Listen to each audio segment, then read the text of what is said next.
你準備好成為推動人心故事嘅發聲者，以及塑造時代文化嘅品牌策劃者嗎？而家就將你對傳媒、公關同社交媒體嘅熱誠轉化為一條面向未來、充滿可能性嘅專業道路。書院開辦嘅應用社會科學副學士傳理、公關及新聞，專為勇於表達、熱愛探索、富創意嘅新一代而設，助你喺信息萬變、以傳訊主導嘅世界中脫穎而出。課程融合實用導向嘅專業訓練與穩固而全面嘅學術基礎，俾你唔止掌握知識同技能，更擁有選擇未來嘅主動權。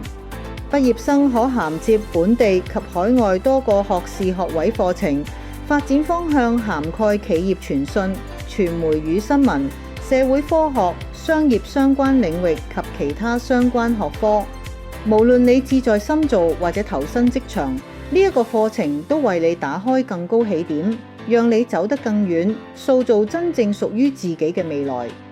本課程唔止於理論學習，而係將想法轉化為實戰能力嘅起點。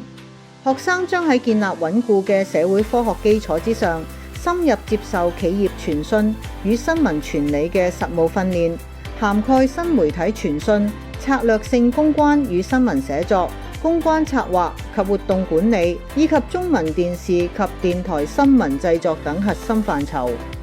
課程緊貼當今信息萬變嘅媒體環境，全面提升學生嘅創意表現、說故事能力同策略思維。畢業之後，學生已具備充足準備，自信投身成為記者、公關專才、企業傳訊人員或者係內容創作者，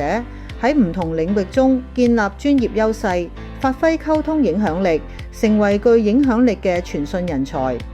畢業生升學出路多元，可升讀多間本地或者海外大學，包括香港大學、香港中文大學、香港城市大學、香港浸會大學等嘅新聞、公關、傳播、社會科學及相關學士學位課程，為投身企業傳訊、新聞、公共關係同相關嘅專業做好準備。立即報讀呢個課程，釋放你嘅創意，鍛鍊專業技能，開啟你傳媒及公關事業之路。